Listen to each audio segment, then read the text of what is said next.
nakakaloka. Ang dami-dami na ng mangganap sa Kim Paulandia, of course. Kasi naman, ang masasabi ko lang, ang bilis-bilis kasi mag-react, mag-conclude, mag-overthink ng ibang Kim Paulandia. To be honest, wala akong inaano pero talaga namang marami talagang ganon. Kaya talaga, Kim Paulandia mismo, nag-aaway-away, may nagtatalakan because of that yung overthinking nga, yung pag-overthink. So anyways, ang daming issue katulad nga lang the Spider-Man, the Electric Spider-Man.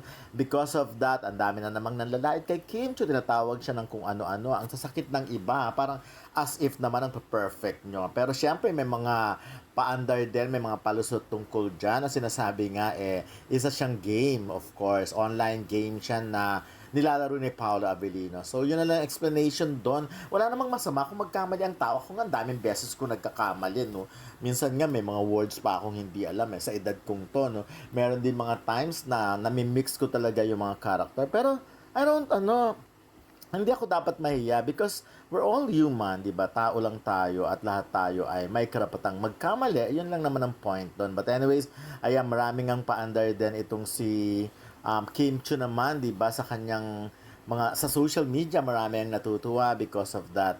At syempre, eto, yung mga nahanap na picture si Paolo Avellino kung edited man yan or hindi. So anyways, ayan ang tanong, may Kim Pao ba talaga? Kasi bakit daw may Kyle Echari na nga yun, diba? Ang bata-bata naman ni Kyle Echari, pero kung titignan mo, to be honest, hindi din naman hindi din naman sobrang bata talaga. Tropa-tropahan yan di ba? Tropa si Darren, si Kyle, of course, best si Kim Chiu. Kaya lang dami talaga nagbibigay ng meaning, effort talaga silang bigyan ng kahulugan ang lahat-lahat ng bagay. Kaya naman nagkakagulo.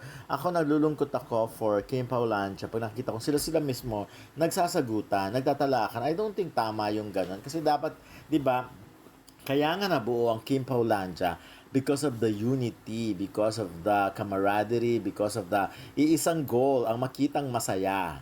Ang makitang masaya si Kim Chiu and Paolo Avellino at syempre maging masaya rin habang nakikitang masaya yung dalawa.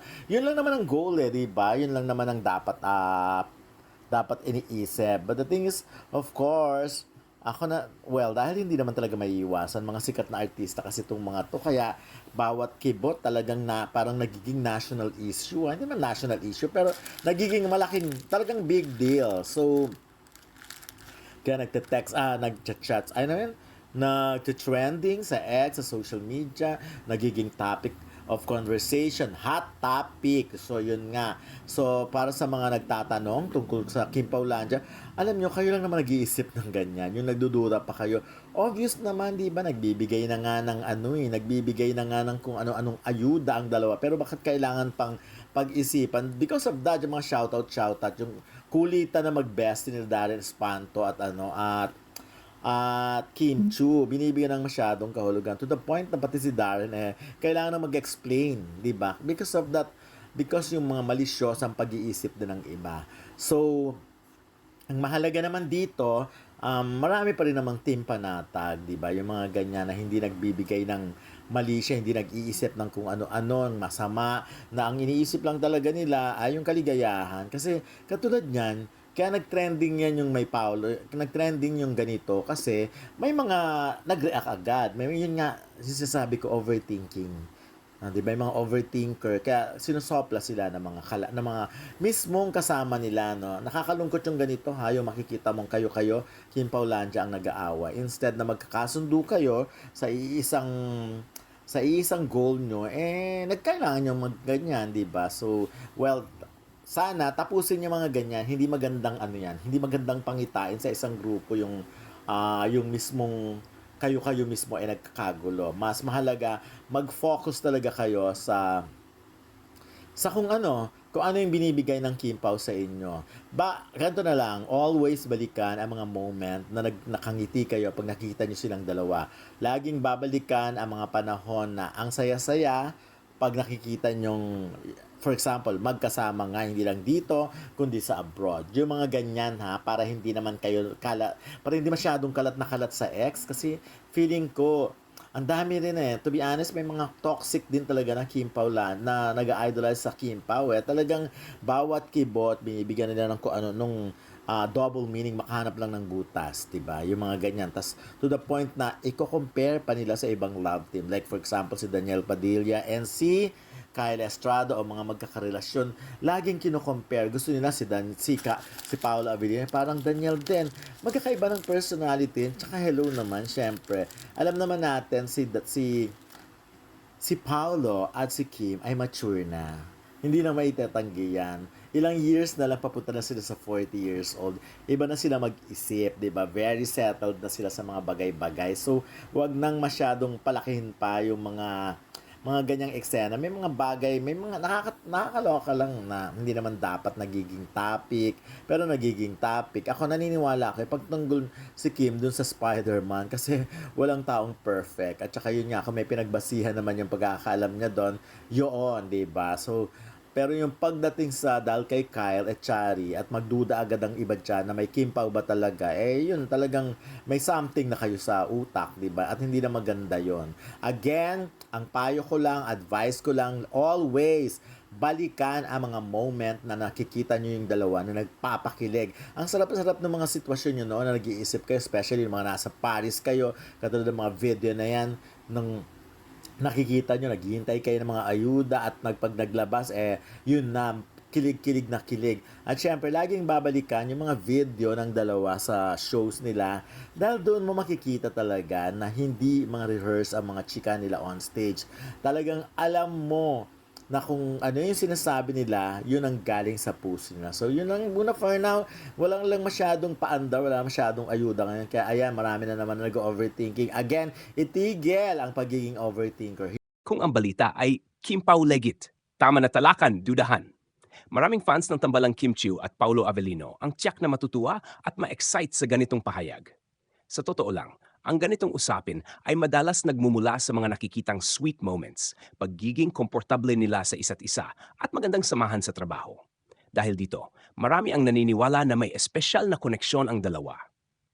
Gayunpaman, mahalagang tandaan na hanggat wala silang malinaw at opisyal na kumpirmasyon tungkol sa tunay na estado ng kanilang relasyon, nananatili pa rin itong bahagi ng mga haka-haka at interpretasyon ng mga tagahanga.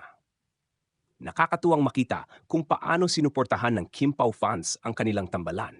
Mula sa kanilang mga proyekto hanggang sa mga public appearances, kapansin-pansin ang chemistry nila na siyang dahilan kung bakit patuloy silang pinag-uusapan. Para sa maraming tagahanga, hindi lang romantikong posibilidad ang mahalaga, kundi ang respeto, pagkakaibigan, at suporta na ipinapakita nila sa isa't isa. Ang isa pang magandang punto rito ay kung paano nila napapasaya ang kanilang mga supporters.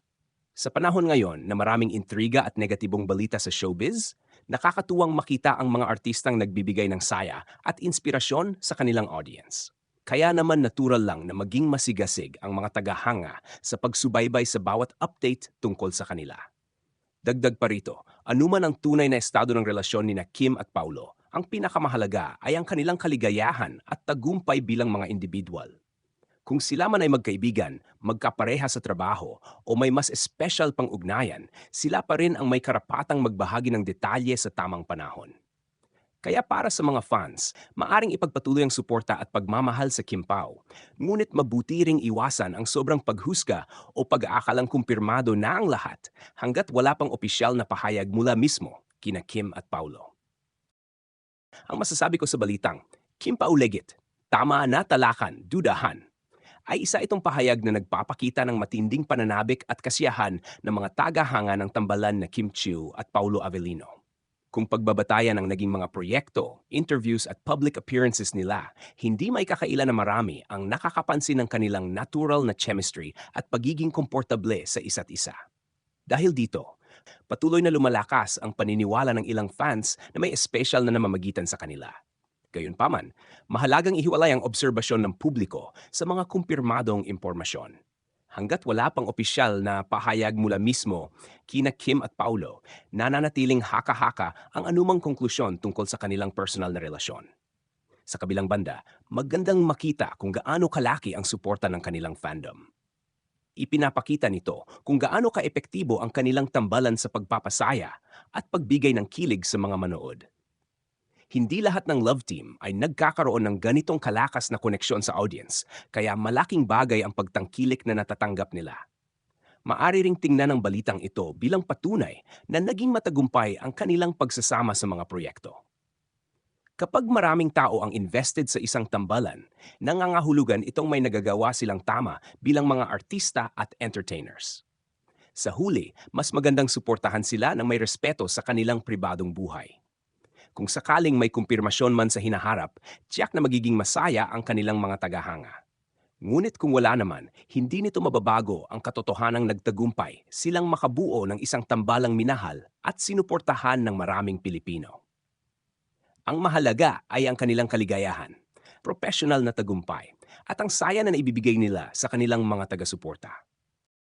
Oh, narito ang mas mahabang reaksyon. Ang balitang Kim Pao Legit, tama na talakan, dudahan, ay talagang nakakakuha ng atensyon ng maraming tagahanga dahil matagal nang sinusubaybayan ng publiko ang samahan ni Chiu at Paulo Avellino. Sa bawat proyekto, interview at public appearance nila, hindi nawawala ang mga usap-usapan tungkol sa posibilidad na may special na namamagitan sa kanila. Kaya naman, kapag may lumalabas na ganitong headline, natural lamang na maging excited ang kanilang mga tagahanga. Isa sa mga dahilan kung bakit maraming tao ang naaliw sa Kim Pao ay ang natural nilang chemistry. Hindi pilit ang kanilang mga interaksyon at madalas ay makikita ang respeto at pagiging komportable nila sa isa. Para sa mga tagahanga, ito ang klase ng samahan na madaling suportahan dahil nakikita nilang masaya at magaan ang samahan ng dalawa. Dahil dito, maraming fans ang umaasa na balang araw ay magkaroon ng malinaw na kumpirmasyon tungkol sa tunay na estado ng kanilang relasyon. Gayunpaman, mahalaga ring maging maingat sa pagtanggap ng mga ganitong balita.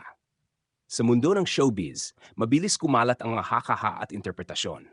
Minsan, ang simpleng kilos, biro o sweet na interaction ay nagiging basehan ng iba't ibang kuwento. Kaya, kahit gaano pa kaganda ang isang balita para sa mga tagahanga, mas mainam pa ring hintayin ang opisyal na pahayag mula mismo kina Kim at Paulo bago ituring na kumpirmado ang anumang usapin tungkol sa kanilang personal na buhay. Nakakatuwa rin na sa kabila ng intriga at iba't ibang opinyon online, nananatiling positibo ang karamihan sa mga taga-suporta ng Kim Pao. Sa halip na tumuon sa negatibong usapan, mas pinipili nilang ipagdiwang ang mga tagumpay ng dalawa bilang mga artista. Ipinapakita nito na hindi lamang romantikong aspeto ang dahilan ng kanilang suporta, kundi pati na rin ang paghanga nila sa talento, sipag at profesionalismo ni Kim at Paulo.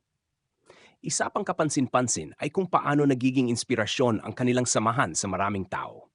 Marami ang naniniwala na ang isang magandang relasyon, romantiko man o pagkakaibigan, ay nagsisimula sa respeto, tiwala at pag-unawa. Ito ang mga katangiang madalas makita ng mga tagahanga sa paraan ng pakikitungo nila sa isa't isa. Kaya naman hindi nakapagtatakang maraming tao ang naaakit sa kanilang tambalan. Sa huli, ang pinakamahalagang punto ay ang kaligayahan ni Kim at Paulo. Ano man ang tunay na estado ng kanilang relasyon, sila lamang ang may karapatang magbahagi nito sa publiko kapag handa na sila. Bilang mga tagahanga, ang pinakamagandang maibibigay na suporta ay ang pagrespeto sa kanilang pribadong buhay habang patuloy na tinatangkilik ang kanilang mga proyekto. Kaya kung ang headline na ito ay nagpapahiwatig na wala nang dapat pagdudahan, tiyak na ikatutuwa ito ng maraming Kim Pao fans. Ngunit bilang mga taga-subaybay, mabuting balansein ang excitement at pagiging maingat sa impormasyon. Sa ngayon, ang isang bagay na tiyak ay patuloy na minamahal ng publiko ang tambalan ni Kim at Paulo at anuman ang katotohanan sa likod ng mga usap-usapan, nananatili silang isa sa mga pinakapinag-uusapang tambalan sa industriya ng showbiz. Marami pang maaring maidagdag sa balitang ito, lalo na kung titingnan ang epekto ng Kim Pao phenomenon sa kanilang mga tagahanga at sa showbiz industry. Una, kapansin-pansin na hindi basta nawawala ang interes ng publiko kina Kim Chiu at Paulo Avellino. Sa katunayan, bawat maliit na detalye tungkol sa kanilang samahan ay agad na nagiging usap-usapan sa social media. Ipinapakita nito kung gaano kalakas ang koneksyon nila sa kanilang audience. Hindi lahat ng tambalan ay nagtatagal ang kasikatan, ngunit ang Kim Pao ay patuloy na pinag-uusapan dahil nakikita ng mga tao ang natural na dynamics nila. Ikalawa, ang ganitong klaseng balita ay nagpapakita kung gaano kalaking bahagi ng entertainment ang fan engagement. Kapag may bagong larawan, video clip o interview ang dalawa, mabilis itong nagtitrending dahil sabik ang mga tagahanga sa anumang update. Ang suporta ng fandom ay isa sa mga dahilan kung bakit patuloy na lumalakas ang kanilang impluensya sa industriya. Ikatlo, mahalagang tandaan na ang tagumpay ng Kim Pao ay hindi lamang nakabatay sa usaping romantiko. Pareho silang may matagumpay na karera bilang mga artista. Si Kim ay matagal ng hinahangaan dahil sa kanyang pagiging masipag at positibong pananaw sa buhay. Habang si Paulo naman ay kilala sa kanyang husay sa pag-arte at pagiging pribado pagdating sa personal na buhay. Ang pagsasama ng kanilang magkaibang personalidad ang isa sa mga bagay na nakakaengganyo sa mga manood. Maari ring tingnan ang sitwasyon bilang patunay na ang mga tagahanga ay naghahanap ng mga kwentong nagbibigay saya at inspirasyon. Sa panahon na puno ng iba't ibang balita at hamon, ang mga tambalang tulad ng Kim Pao ay nagiging source ng good vibes at kilig para sa marami. Gayunpaman, mahalaga pa ring iwasan ang pagpapakalat ng hindi kumpirmadong impormasyon. Ang mga headline na nagsasabing legit na ang isang relasyon ay dapat suportahan ng malinaw na pahayag mula sa mismong mga taong sangkot. Ang respeto sa kanilang privacy ay mahalaga rin gaya ng suporta ng kanilang mga tagahanga. Sa kabuuan, ang pinakamalaking dagdag sa balitang ito ay ang katotohanang hindi lamang kilig ang dahilan kung bakit mahal ng publiko ang Kim Pao. Nandiyan ang kanilang talento, professionalism, magandang samahan, at ang positibong enerhiyang naibigay nila sa kanilang mga tagahanga. Kaya naman, kahit ano pa ang tunay na estado ng kanilang relasyon, patuloy silang magiging isa sa mga pinakatinututukan at pinakamalakas na tambalan sa Philippine entertainment industry.